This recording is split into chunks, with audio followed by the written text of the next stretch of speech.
Bienvenue à quelques minutes avec Dieu aujourd'hui et je suis ravi de vous retrouver encore autour de la parole de Dieu aujourd'hui.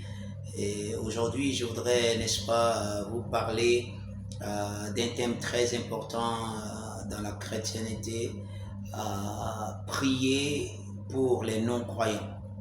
Prier pour les non-croyants. Prier pour ceux qui n'ont pas encore cru au Seigneur Jésus-Christ.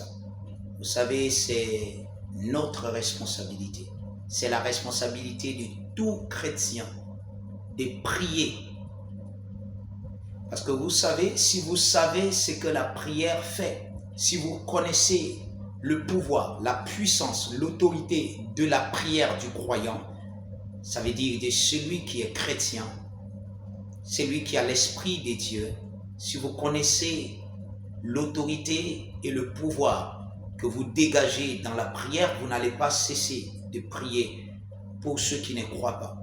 Et vous savez, si vous savez aussi la finalité de la vie de ceux qui n'ont pas cru au Seigneur Jésus-Christ, si vous savez ce qui allait les arriver à cause de leur choix, parce que ne pas choisir Jésus est un choix.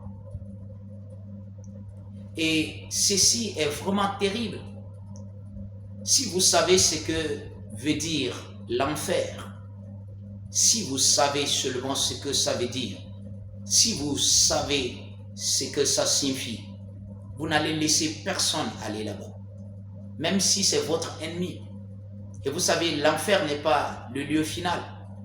Le lieu final des âmes qui sont perdues, c'est dans le lac de feu.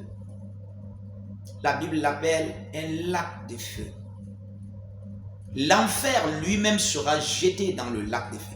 L'enfer est un lieu d'attente. Pour le moment, quand un non-croyant meurt, il va directement en enfer. Mais il n'est pas encore jugé.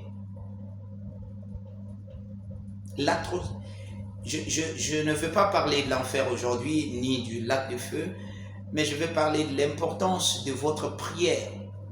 Vous savez, peut-être que vous êtes chrétien et autour de vous, il y a des gens, même les membres de vos familles qui ne sont pas chrétiens. Et quelquefois, vous n'avez pas l'opportunité ou bien vous n'êtes pas assez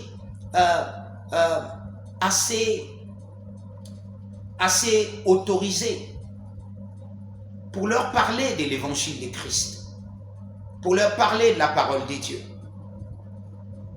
Vous n'avez pas assez d'importance pour eux et vous ne savez quoi faire. Il y a un moyen, la prière.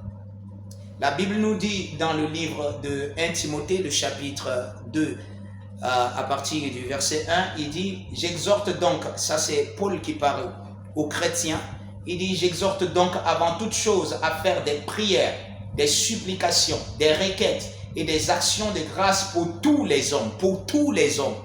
Il dit d'abord pour tous les hommes. Pour les rois, ça veut dire, on peut parler des présidents aujourd'hui, des premiers ministres, d'accord? Pour les rois et pour tous ceux qui sont élevés en dignité.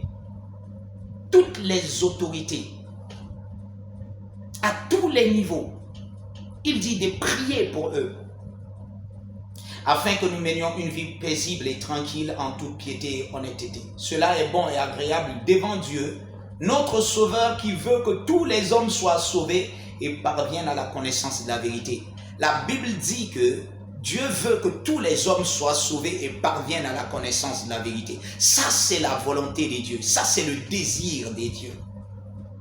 Alors vous, en tant que ses enfants, vous devez faire ce que vous êtes censés faire pour que la volonté de Dieu se fasse sur la terre. Et il vous dit une chose ici, de prier pour tous les hommes, y compris ceux de vos familles, de votre entourage qui ne connaissent pas le Seigneur. Peut-être que vous connaissez quelqu'un, vous voulez que cette personne soit sauvée. Et peut-être que pour l'instant, vous n'avez pas l'opportunité de lui prêcher l'évangile, vous ne savez pas comment vous prendre. Commencez par prier pour cette personne. Priez sincèrement pour cette personne. Déclarez que cette personne est libérée de toutes les emprises diaboliques, de toutes, n'est-ce pas? Vous savez, la Bible nous dit aussi que c'est le diable qui aveugle les gens afin qu'ils ne puissent pas voir la gloire de l'évangile de Christ. Avant qu'ils ne puissent être libérés et recevoir, n'est-ce pas, accepter votre parole, il faut ôter ce voile. Il faut qu'ils soient libres, que leurs yeux s'ouvrent. Et ça, ce sont les yeux spirituels. Priez pour eux, priez en esprit. Et si vous voulez vraiment que ces personnes qui sont dans les membres de vos familles ou bien ceux que vous connaissez, qu'ils soient réellement sauvés, alors Dieu vous a montré le chemin. Priez pour eux. Mais ne vous arrêtez pas seulement à eux. Priez pour votre entourage. Priez pour votre quartier. Priez pour votre ville. Priez pour les hommes qui ne connaissent pas Christ. Partout dans le monde. Alléluia. C'est notre devoir en tant que chrétiens. Que Dieu vous bénisse.